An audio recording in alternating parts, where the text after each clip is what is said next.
Alright everyone, so this is your first lecture for American History or History 131, and we're going to spend the next couple of weeks really talking about the Americas as well as Africa prior to the beginning of contact with the European world, and then also talk about how contact emerged and what happened as a result. And I'm sure that a lot of you at this point have taken several American history classes in K through 12 and also have learned a great deal about Europe. But I've noticed that one of the ways that a lot of teachers prefer to teach American history is to just begin teaching in the colonial era and to kind of jump right in with this Anglo-American history. And what you really don't get from this is a full understanding of the dynamic between the three large groups of people living in the Americas early on.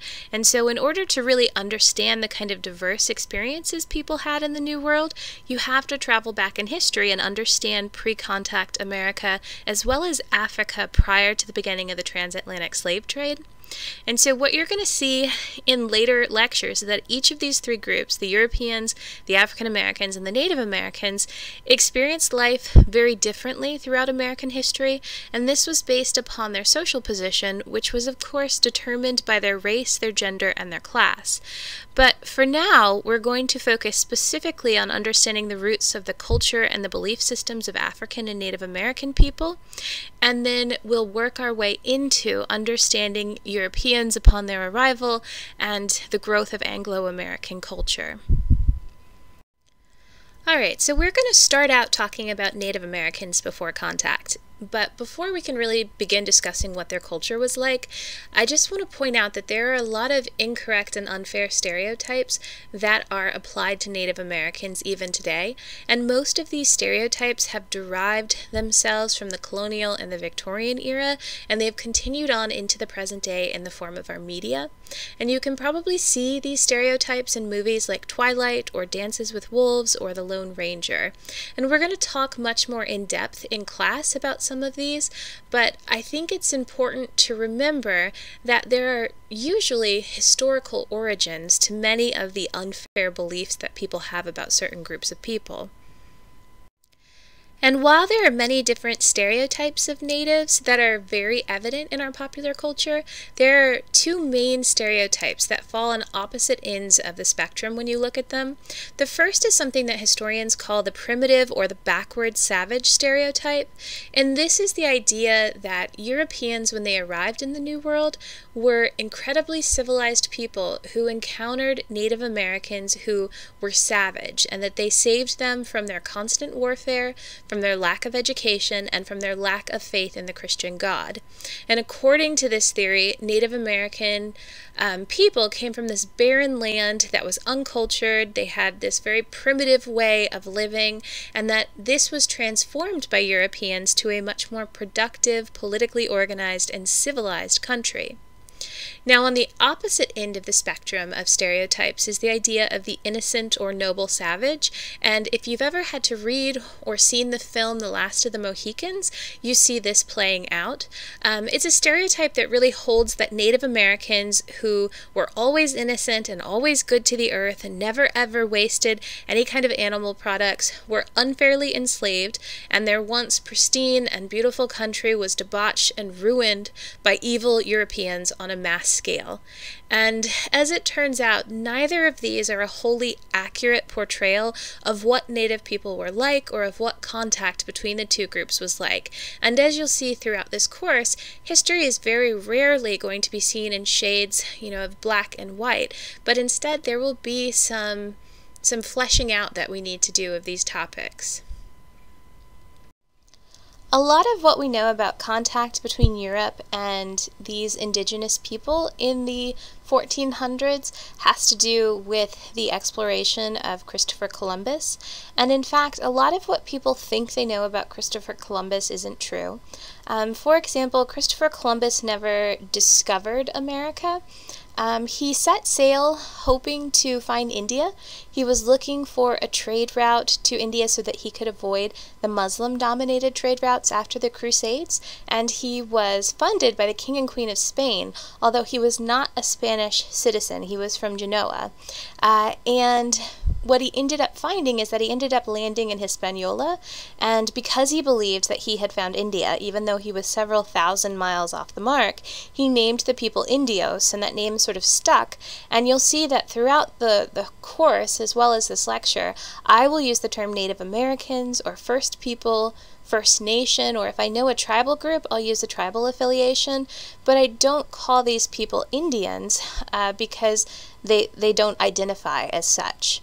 In addition, Columbus didn't really discover America, so to speak. America had been here for quite some time, or the land of North America and South America, and the indigenous people had been living here, some historians would say, for almost 35,000 years before he ever arrived. And well before the arrival of him or future conquistadors, there were the Vikings with Leif Erikson coming into Newfoundland. There was also a visit from the people of Holland. There are theories that there was contact between the Chinese and the Ming Dynasty and parts of the Americas, as well as between the Polynesian Islands and parts of Ecuador. So I think it's not necessarily fair to say that he discovered America. There were already 70 million people living in the Americas when Columbus first arrived here, and oftentimes we picture the Americas as having been, this incredibly empty place where it was mostly wild nature, but in fact there were almost as many people in the Americas as there were in Europe.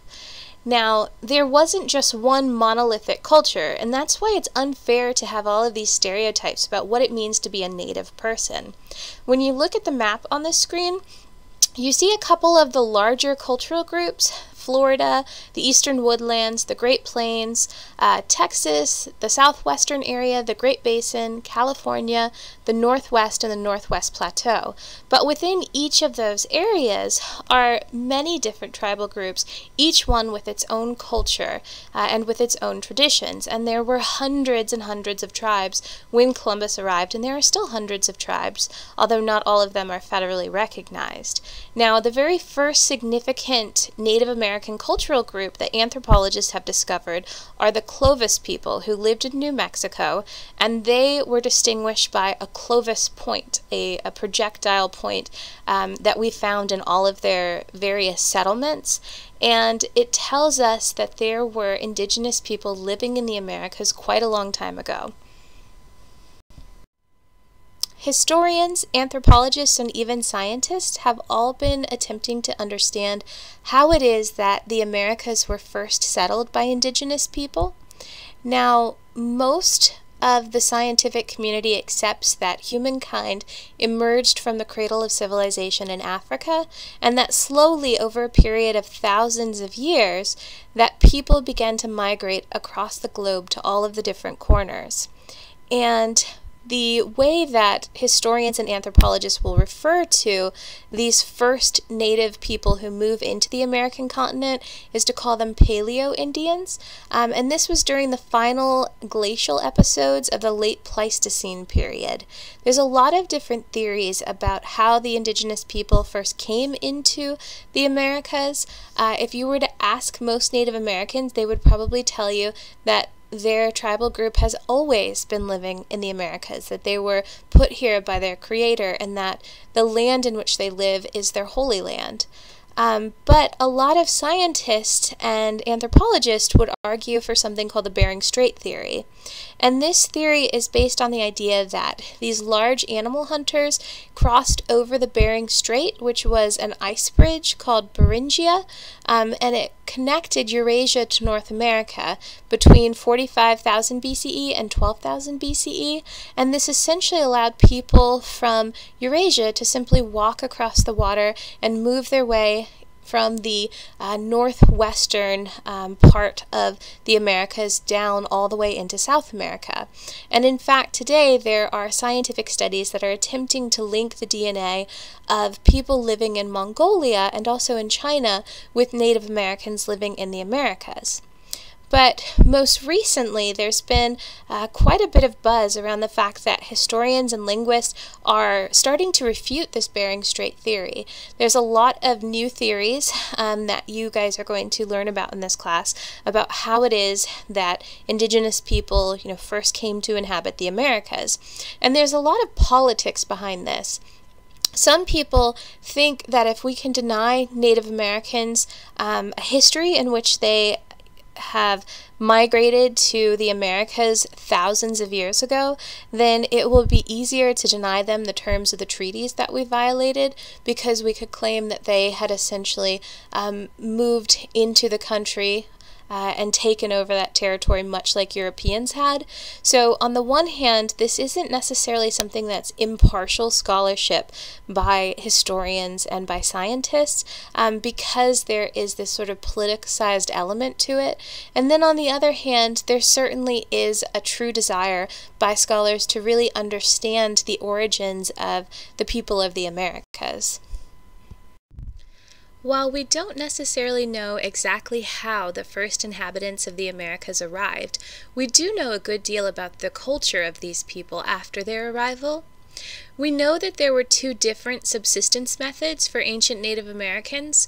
Early on, they were hunter-gatherers, and eventually they became farmers who relied upon hunting and gathering on the side. So when they were hunters and gatherers, they were Paleo-Indians. They lived in very small bands that were nomadic, meaning they moved around, often seasonally, following the herds of animals or following water routes. They were egalitarian, and egalitarian simply comes from the Latin root egal, which means equal, which means that in many of these Paleo-Indian bands, men and women and various groups of people were all considered equal. There was no social hierarchy. They often hunted large animals like mammoths and mastodons in order to survive prior to these large animals going extinct, along with other large megafauna. Now, what we do notice is that there's a gender-based division of labor amongst these Paleo-Indians, which means simply that men had one task while women had another, and this was also really common in European society, as you'll eventually come to learn about.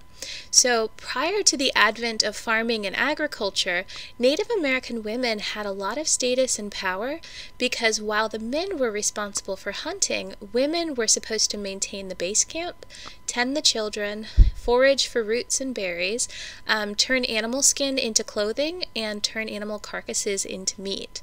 They also determined when it was time for a band to move on to new resources because they had exhausted their supplies. So women often provided about 70% of what the tribe ate, while men provided just 30%. And you'll see that this status of women is seen in the political systems as well as the religious beliefs of many Paleo-Indians. This picture is of a place called the Ava site, which is a prehistoric site located in Tennessee, which you can actually visit. And it has actually allowed scholars to study the bones of Native men, women, and children. And what they found from this is that despite the fact that women had a great deal of power and leadership roles in Native society, their lives weren't necessarily better than those of men. Women lived significantly shorter lifespans than the men of the community. And this might surprise you because while women stayed at the base camp, men often went out hunting, and it was incredibly dangerous and difficult work to go out and hunt a mammoth or a mastodon. And yet women on a daily basis did something that was far more dangerous than what men would do. And this is that women had to face the danger of childbirth. And all the way up into the 20th century, childbirth has been one of the most dangerous things that women undergo in their lives. Native people switched from the first method of subsistence to the second one around 5000 BCE with the advent of farming in Mesoamerica amongst the Olmec people who lived in the basin of Mexico. They first began farming pumpkin, squash, potatoes, avocados, and something called teosinte, Teosinte is the predecessor to corn, and whereas corn cobs today are these giant cobs with big yellow pieces of corn that will fill a person up, the actual cobs of Teosinte were about the size of a quarter. And some historians have actually called this the greatest feat of genetic engineering of mankind, because slowly over time, Native Americans were able to essentially engineer from this tiny little cob a much larger cob of corn. Within these agricultural societies, women were the ones who were responsible for farming and for food processing, and men were still responsible for hunting small game, and occasionally when the harvest came and women needed help, then the men would also come and help with this. Now, whenever you see the rise of agriculture, you see several trends that go along with it. In world history, when humans first settled down and agriculture arose, you saw a stabilization of the population, you saw an increase in population, and you also saw the growth of the first cities and civilizations. Something very similar happened in the Americas. The availability of crops meant that you could feed more people, so the population increased. You started to see much more complex societies because you could have job specialization, and not all men had to hunt and all women had to farm or process food, but that they could take on new roles. And as these settlements began to grow, you would start to see larger cities amongst the native population, as well as increasing trade networks and lots of different goods that they were trading. So in essence, their societies became more sophisticated once they settled down and practiced agriculture. Women had a much heavier workload than they did before, and they continued to face these new dangers in the sedentary lifestyle, because while men were often away hunting for the small game, women stayed in the village, and disease was often there, especially when they were located right around the area where the animals were being kept. It wasn't uncommon for disease to be lurking and for women and children to be the ones who caught it first. Still, during this time period, it would be unfair to say that there was just one monolithic culture. There were many different types of agricultural societies that emerged. There are three main groups. You had those in Mesoamerica, the civilizations of the Andes, and then those in North America. And most of you are probably familiar, at least generally, with the people of Mesoamerica because you've probably studied the Mayans before, and of all of the different native groups we'll look at, they were probably the most technologically advanced. Another group within Mesoamerica lived in the city of Teotihuacan, which is in present-day Mexico City, and it was an incredibly large city with large pyramids and a 2.5-kilometer road, and certainly it represented the technological advancement of native people after the birth of agriculture.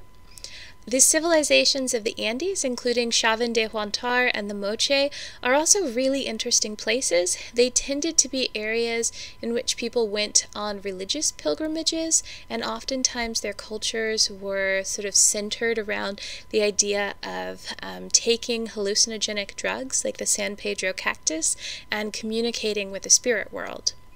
And then the last group, which you're also probably familiar with, are the North American native people. You've got the Pueblo people, such as the Navajo. You've got Mississippian chiefdoms, as well as the Eastern Woodland groups. And if you live in North Carolina, you're probably most familiar with the Cherokee, and they're an example of one of the Eastern Woodland groups, as are the other 5 civilized tribes in American history you might have learned about.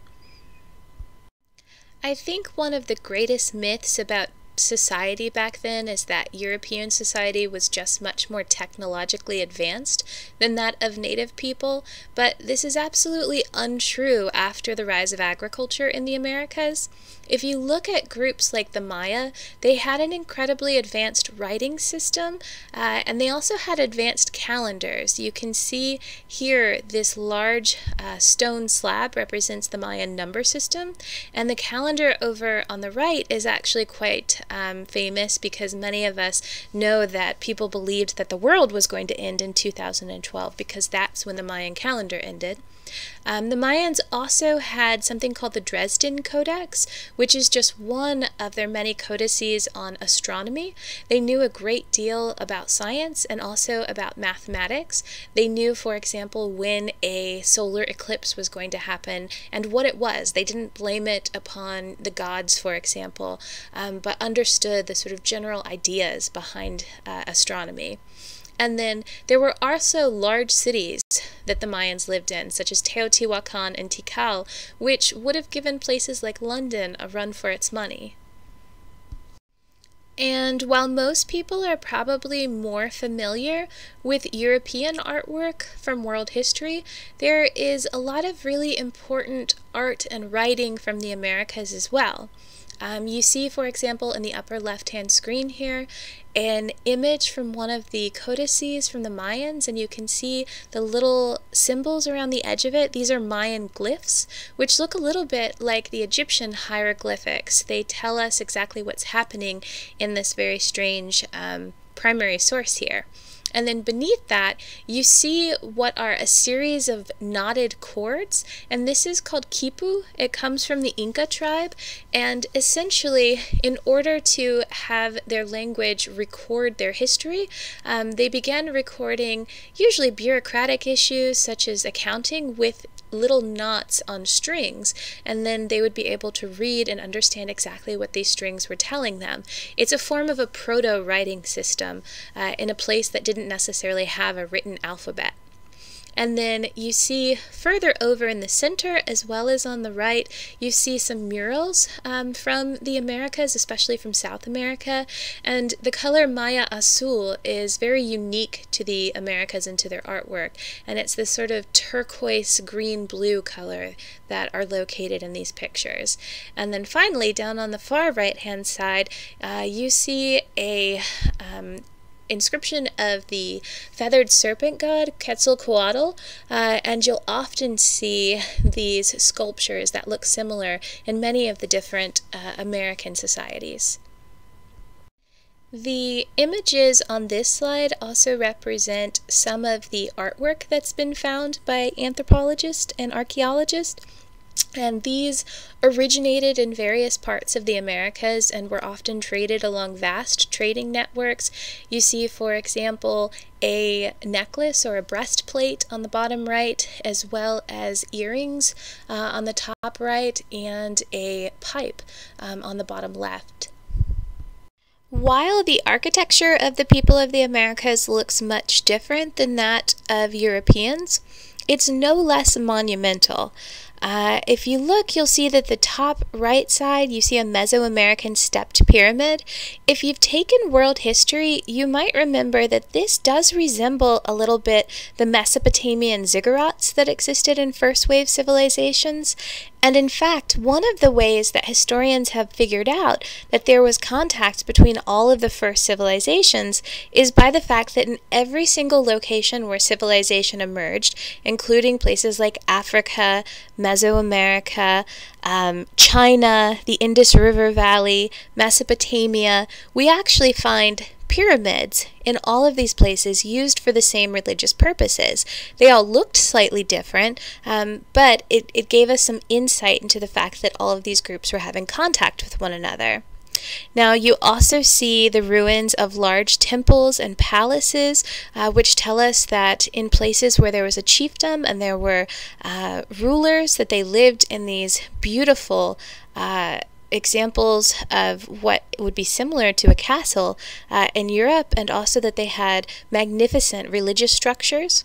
On the bottom left-hand side, as well as the middle, you see pictures from the city of Teotihuacan. You see the Avenue of the Dead, which is that 2.5 kilometer road that I was talking about earlier, as well as the two large stepped pyramids that are located in the city of Teotihuacan. And then all along that long Avenue of the Dead are also these large residential complexes where hundreds of residents were able to live. There is often an unfair portrayal of Native Americans prior to contact as being incredibly violent people. If you've ever seen movies like Mel Gibson's Apocalypto, they show these Native people slaughtering thousands of innocent men, women, and children, and Apocalypto is especially bad when it comes to portraying violence within Indigenous society. But we know that Native societies were not inherently violent, and they certainly weren't any more violent than the people of Europe or Asia. They did practice human sacrifice, but this was usually in a small amount. In the film Apocalypto, you'll see hundreds of people being lined up, and you'll see their heart being ripped out while it's still beating, and their body being tossed down one of the stepped pyramids. And yet this is certainly not how human sacrifice was practiced in these areas. Natives did experience warfare, of course, just like the people in Europe did, but they didn't have the same kind of weapons that Europeans did. They had cane swords when Europeans had steel swords. They didn't have guns, for example. They had bows and arrows. And so the death toll in European wars was actually a lot greater than in Native wars. And we know also that very often Native American men were portrayed by the conquistadors and the colonizers as being sexual aggressors and rapists, and yet prior to the arrival of Europeans, there's really no evidence at all that Native Americans ever had issues with sexual violence. And this is particularly true because typically, even in European history, the women who would be sexually assaulted would be captives of warfare, coming from the families of the losers. And yet, in Native American society, this wouldn't happen because quite often, those who were captured in warfare, if they didn't become slaves, they actually became family members or a sister, for example, of a warrior, or even a wife, and it certainly wouldn't do to sexually assault your new sister. In terms of the political and social structures, each one of the different tribal groups that you could learn from Native American history had their own political system and their own social structures, but we can sort of talk about various groups in a context of how many of them often had the same features. And so we'll talk, for example, about very hierarchical or stratified societies and those that are much more egalitarian, although various groups within those societies certainly would have practiced this differently. Now, almost all of these Native American groups were politically complex, and they moved away from this band structure that existed in antiquity and began to form these complex political systems and states after the advent of agriculture. So in the hierarchical or the highly stratified societies, power would be given to the elite class of royalty and to the nobles. And women would often have significant power if they were born into those particular classes, but poorer women certainly wouldn't. In a less stratified or mobile society, decision-making often occurred on a community level, which means that it was very egalitarian. In most tribes, although the chief was always a man, he was chosen by matrons, and these women could actually choose to remove the chief if he wasn't doing what was in the best interest of the community. And in addition, we see that both men and women were able to take on the role of a shaman in many of these societies. And a shaman was a spiritual leader who often had the power to heal, and in some places the shaman could also be the chief of a village. Despite the fact that there are a couple of different forms of political structure, there are just two basic social systems that tribal groups fell under. They were either a matriarchy or a patriarchy. And a matriarchy is just a society in which women, especially mothers, have central roles of political leadership, moral authority, and control of property. Within a matriarchy, very often, if you go and get married, then you'll go and live with the wife's parents, and it's called matrilocal when a couple lives with the wife's parents. They're located in proximity to the matra or the woman's side. In addition, if you look at the way that property and descent is traced in these societies, it's said to be matrilineal, and that means that if you had a house, it would be owned by the wife, and then it would be passed down to her daughters later on. And the Iroquois, who were a part of the Five Nations tribal group, are a good example of a matriarchal society. And in bands like those of the Iroquois tribe, you would find that women had a great deal of power and prestige, and they had a lot of freedom in their lives. So in a matriarchal society, if, say, a woman wanted to divorce her husband for any reason, she would simply take all of his belongings and pack them up in baskets and set them outside of the house on the front stoop, essentially kicking him out, stick him on the front porch, and he would have to come pick up all of his stuff and leave. She owned the home, or her parents owned it, and she would also maintain control of the children. She would keep custody of them, as well as any of the wealth that the couple had accumulated. And so the husband would be the one who would have to leave and essentially start over, which sounds very much the opposite of what existed for most of American history amongst Anglo-Americans. Now, on the opposite side of the spectrum of social systems is the patriarchal systems, in which men were the primary authority figures central to social organization. They occupied roles of political leadership, moral authority, and control of property. And this is the system we're most familiar with because this is what existed in European and American society well into the 20th century, and some would still argue that we live under a patriarchy today, and they would point out evidence of the fact that most politicians are men, and most people in high-ranking and high-paid jobs, for example, are men.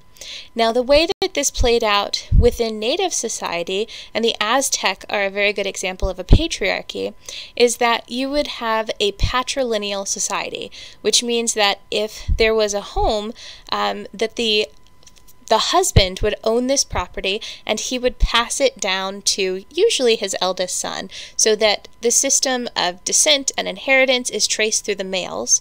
And it would also be a patrilocal society. So if a couple went and got married, they would either live in the husband's domicile, or they would live with the husband's parents. So in essence, it's the exact opposite, and the terms mean the exact opposite of matriarchy, matrilineal, and matrilocal.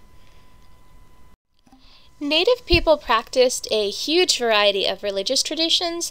Most of them were polytheistic, which means that they worshipped lots of different gods, and many of them also worshipped their ancestors. They believed that they could use shamans to communicate with the spirit world, and that the way that shamans could do this would be by ingesting or drinking some kind of hallucinogenic mixture, and this might be made out of peyote or San Pedro cactus or coca, and that they could then commune with the spirit world. Most of the religions also practiced human sacrifice, although of a limited nature. And all native religions were based around the celestial and the terrestrial events, and so that would be things like the changing of the seasons, or the coming of the first snow, or the changing, for example, a lunar eclipse or a solar eclipse, or the changing of star patterns. And what we also see in almost all of these indigenous religions is a figure known as the Corn Mother or the Corn Goddess. And so when Europeans first arrived in the Americas and they brought missionaries who began to proselytize to the indigenous people, the natives actually were able to understand Christianity, and especially the concept of the Virgin Mary, through the context of their belief in a corn mother or corn goddess. And in fact, many native women joined Catholic convents because of this understanding. The way in which labor is performed is actually going to be something that we talk about often in this class, because we'll have to understand the role of indentured servants and the role of slaves and how they differ from one another. And so if you look at native people, most tribes would have performed their own labor.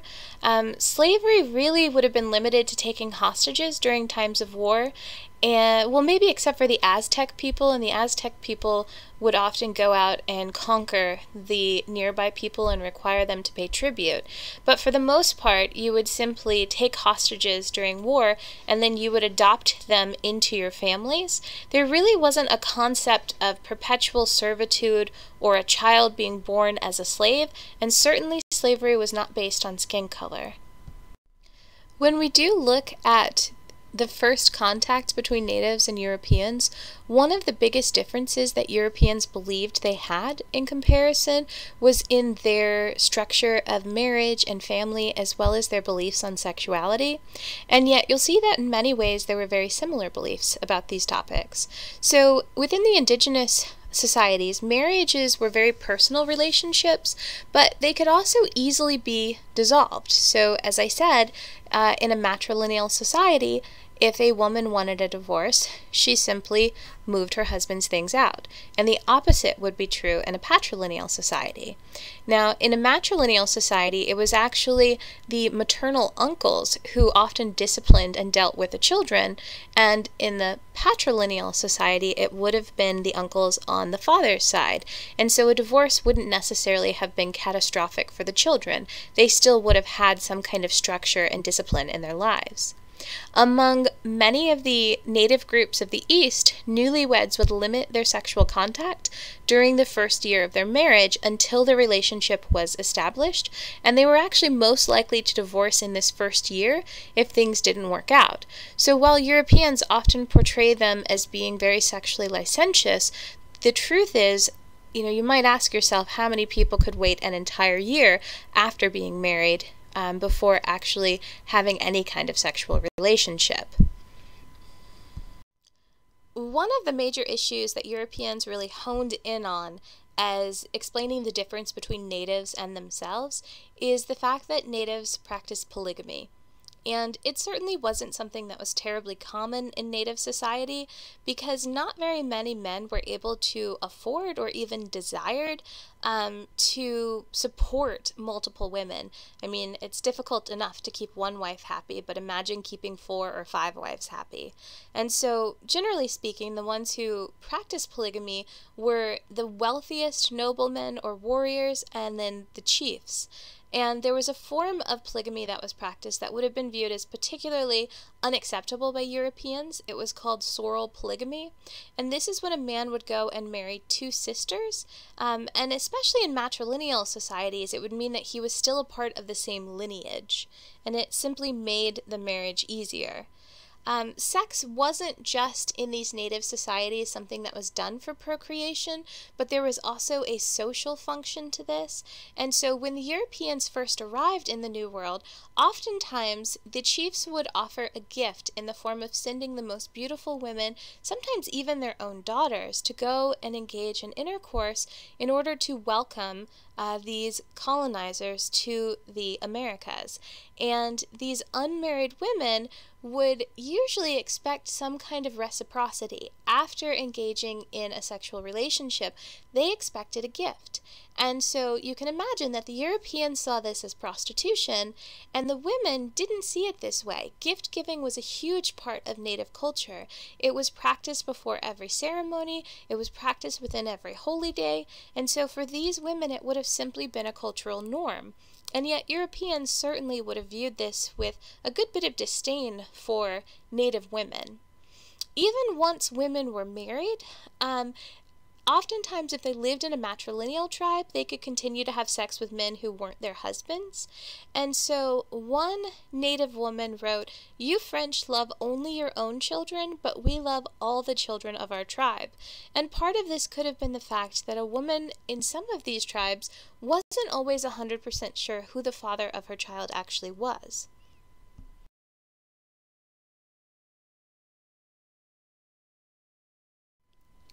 Another good example of this are Two-Spirit people. And a Two-Spirit is a native man who would dress and take on the gender roles of a woman. And so living as a woman would also usually include marrying a man. And the term berdache is what the French explorers labeled these people.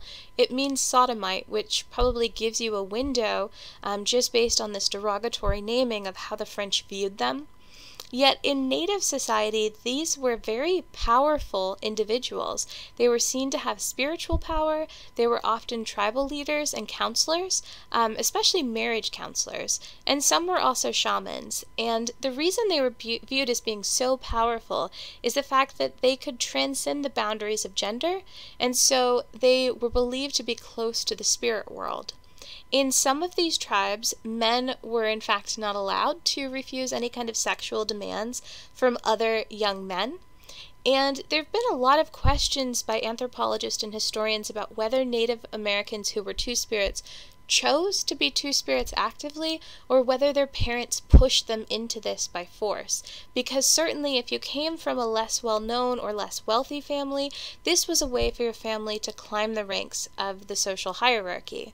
But regardless of this, what Two-Spirit people represent is the fluidity of gender roles and sexuality in Native cultures, and that kind of fluidity does not exist in European cultures.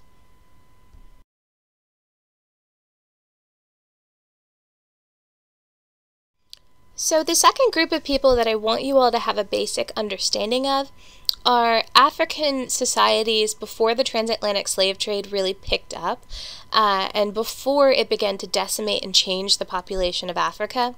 And I know that a lot of students don't have a great deal of historical training in African history, but when I talk about Africa and the people of Africa, sometimes I'll reference different regions, and much like Native American cultures, you can't say that there's one monolithic culture, but within each of these regions there's very similar cultures, because culture is of course influenced by your geography, and your subsistence methods are based around what is available, as well as your religious views are based around your subsistence methods. So certainly there are similarities between groups living within one of these subgroups, and those include Northern Africa, which would include places like Egypt, Eastern Africa, which you might have learned about in world history when you studied Ethiopia and the ancient kingdoms of Meroe and Aksum, Central and Southern Africa, which are the location of the Bantu migration or the language movement out of Central Africa and down into the Kalahari Desert. And then lastly, Western Africa, which is actually a really important area located around the Niger River Basin. There are cities like Timbuktu and Janae, which became very important centers of learning after the Crusades, and a center of a very strong gunpowder empire called the Songhai Empire, as well as this is where you see some of the strongest trade networks leading from Western Africa over into Northern and Eastern Africa. In many ways, the stereotypes that have followed Africans as well as African Americans are very similar to those of Native Americans, and they emerged very generally from the colonial era and continued on up into the present day through the form of mass media. Especially today, television is the biggest outlet when it comes to the dissemination of stereotypes. And once again, there are two main stereotypes that fall on complete opposite ends of the spectrum. The first is the primitive savage stereotype that holds that Europeans brought Africans over from a barbaric tribal group, and that these groups killed one another off and practiced evil voodoo magic, and the justification for doing so is that it's okay to enslave them because they're not Christian and because Europeans don't believe they're human anyways. The other kind of stereotype of Africa and of the original Africans coming over into the Americas is that of the innocent noble savage, and this stereotype holds that Africans are unfairly being stolen from their pristine, beautiful country, and they're taken to the debauched shores of North America, and this once peaceful group of people are subjected to the violent whims of all Europeans. And so, on the one hand, you have Africans and later African Americans being portrayed as barbaric, uncivilized, uneducated, practicing voodoo and magic, and then on the other hand, you have them portrayed as innocent, childlike, almost stupid, and almost all Europeans and Anglo-Americans as evil and violent. And so once again, neither of these stereotypes really captures the truth of what happens in history, and we'll have to kind of flesh out a more full picture over the course of the semester. So if we were to compare the subsistence methods of Africans to that of Native Americans, you would find a great deal more diversity in Africa, and this is because if you look at each of those different cultural subgroups I discussed earlier, each one of them has a much different climate and a much different kind of soil condition, and so there are going to be different subsistence methods that arise. For the most part, agriculture was rather difficult in Africa because it was a tropical location, but in places like the Northeast, you would find plow-based farming. Women would in fact have been the farmers, and men have been the hunters, and so this is very much like Native American society, and it's really going to throw Europeans off when they start the transatlantic slave trade and think that because European men were the farmers, that the people they need to transport to the Americas are going to be the African men. And in fact, they'll do this, and the African men won't necessarily know as much about planting as the women do, because that wasn't the role they had in their gender-based division of labor. Now, you also see in the Northeast that there's a great deal of long-distance trade with Egypt and also the Mediterranean, so it's a fairly prosperous and cosmopolitan area. When you compare that to the western part of Africa, the Niger River Valley, they rely much more on ironworking as well as on villages of various artisans. And then lastly, in Southeast Africa, they rely more on animal husbandry, as well as on hunting and gathering. And so the traditions and the beliefs of the people in each of these different areas is going to be based upon how it is that they survive. And so they'll be very different depending on where you live. There is a great deal more unity in the political systems of Africa, though, when compared to Native Americans. Early on, a lot of the locations in Africa actually followed an all-powerful female monarch, and she was so powerful that when she died, she would be put into a grave, and many of her most powerful male subjects would be buried alive with her. But by the time we move into the 1500s, which is the 16th century, Islam has begun to make its way down into Africa as a result of the Crusades and the birth of the gunpowder empires that are led by Muslims. And along with this is a much more patriarchal tradition. Patriarchy is often associated with Muslims, Christians, and Jews, with the Abrahamic religions. And so you'll start to see a much more male-dominated political system, but the position of the Queen Mother is also going to stay extremely important. And this Queen Mother can actually intercede for those who offend the king, and her influence can actually lead to the removal of the king, which is a little bit like in some of the societies in native culture in which the matrons who chose the chief could also dethrone the chief. Unlike in Native American societies, the social structure of Africa was never really divided. First, most Africans early on were matriarchal. Women in a lot of parts of Africa, even today, in places that are traditionally assumed to be patriarchal, are still afforded a great deal of respect and power. And then following the Crusades, which happened between the 11th century and the 13th century, Islam begins to spread throughout Europe and the Middle East and Africa, especially in the form of the Ottoman Empire, for example. And as these Islamic traditions move into the African world, they began to bring patriarchy with them, but not in the same way as you see it in the Middle East, for example. So Muslim women in Africa didn't wear veils, and they maintained friendships with men who were not members of their immediate family. So you do see a transition from matrilineal to patrilineal societies, but women remain respected, and there isn't necessarily such a harsh system of patriarchy as what could have emerged. There are a couple different stages of religious beliefs in Africa, and the first stage is that there were lots of different beliefs in polytheism, ancestor worship, the ability of shamans to transcend into the spirit world, a belief in magic and rituals and witch doctors, and in fact there are still plenty of tribal groups that believe in these religious systems. But the second stage of religion that entered Africa is called Coptic Christianity, and this is a form of Christianity that came by way of Egypt.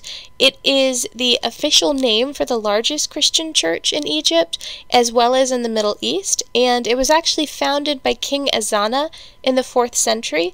This is located right around the stronghold of Ethiopia.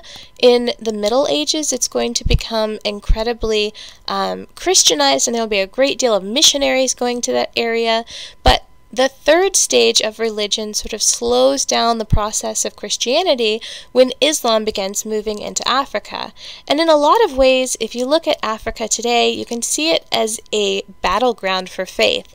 In places like Ethiopia, you certainly find Christians, but you also find large Muslim populations, especially in Western Africa. And then down in South Africa, with the Bantu-speaking people, you see a great deal of belief in polytheism and magic and rituals, and even witch doctors continuing to practice.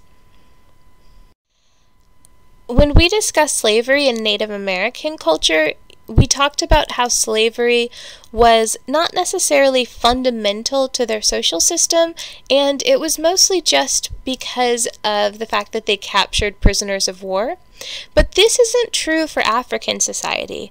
Africa was very strongly influenced by the Roman and Greek institution of slavery because there was so much contact between Eastern and Northern Africa and the Mediterranean world.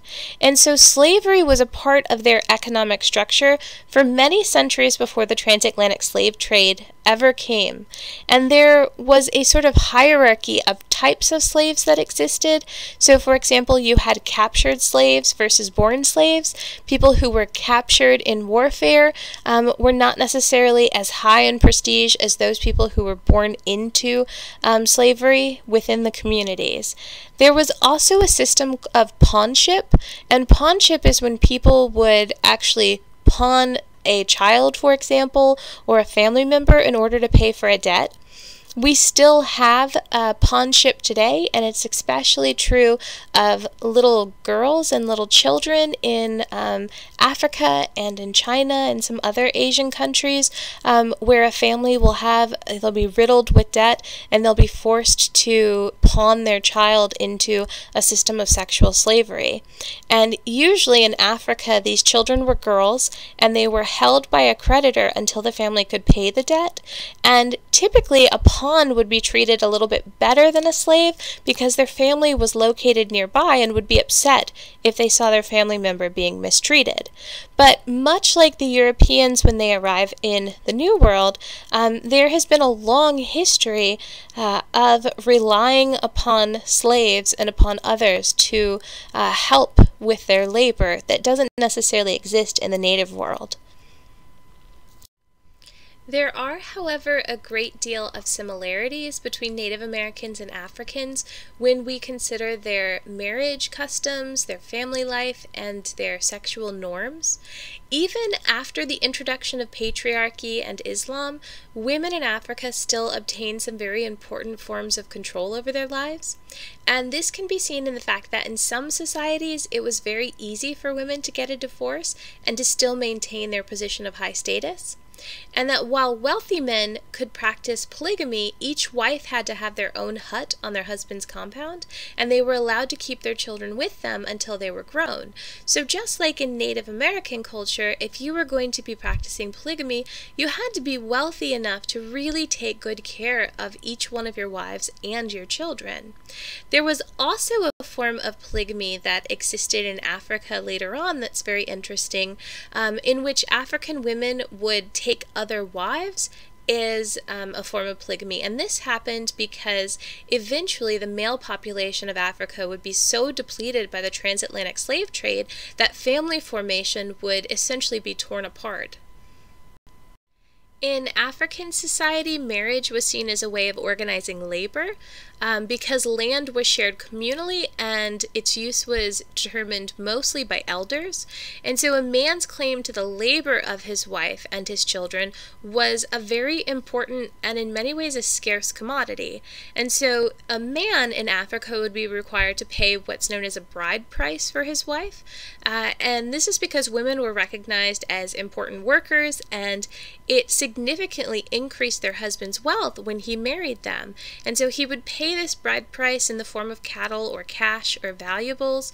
And if he didn't do so, then it would mean that this was not a legitimate marriage. He had no claim to the children and no claim to the labor of the woman. Women in African society were twice as likely as men to be slaves, and this is because they were prized for both their productive and their reproductive labor. So women would have been the ones who understood how to farm as well as animal husbandry, and also they would have been valued for the fact that they could reproduce and have children, which could then become slaves as well. Some women were purchased by men in order to become concubines, and it was because it was simply cheaper to have a concubine than a wife. You didn't necessarily have to meet all of the standards of upkeep when it came to a concubine in the way you did for a wife. And these unions were considered inferior by the community, but they certainly were not uncommon. If a woman was a slave and she was taken and not taken by a master as a concubine, then sometimes he would give her as a gift to another member of the family. And if they bore a child with their master or with any other free man in the master's household, they and their children could then eventually be set free. So by the time we get into the 15th century, all of these different societies are going to clash together in a very powerful way. The Europeans are going to discover the New World and begin to colonize and take over Native American land. They will also begin to engage in the transatlantic slave trade, and while only about 500,000 slaves will come to the Americas and many more will actually go to other areas such as Brazil and the Caribbean, there will still be a slave society in the South based upon this transatlantic slave trade. And what we're going to do is spend nearly the rest of the semester looking at how this plays out for the various groups of Americans. The African Americans, the Native Americans, the Anglo-Americans, and we'll see very soon that the indigenous population is going to fall drastically in the Great Dying as a result of disease and warfare.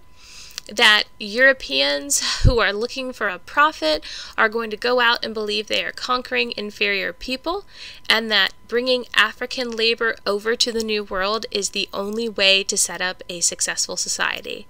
And really central to the argument of Europeans is the idea that the kind of gender relationships, the division of labor, and the sexual norms of Africans and Native Americans are different and also degraded, and also the idea that the religious beliefs of Africans and Native Americans are just plain wrong, and that their political systems are weak. And what this represents is something called ethnocentrism, and it's something you want to really avoid. If you look at other cultures and you can only see them through the lens of your own, that is being ethnocentric. You want to establish cultural relativism where you can acknowledge that there is a culture that does something differently.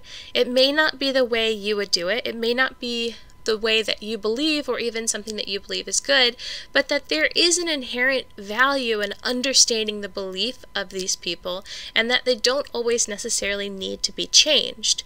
And there are going to be times over the course of the semester where you'll be introduced to some challenging material.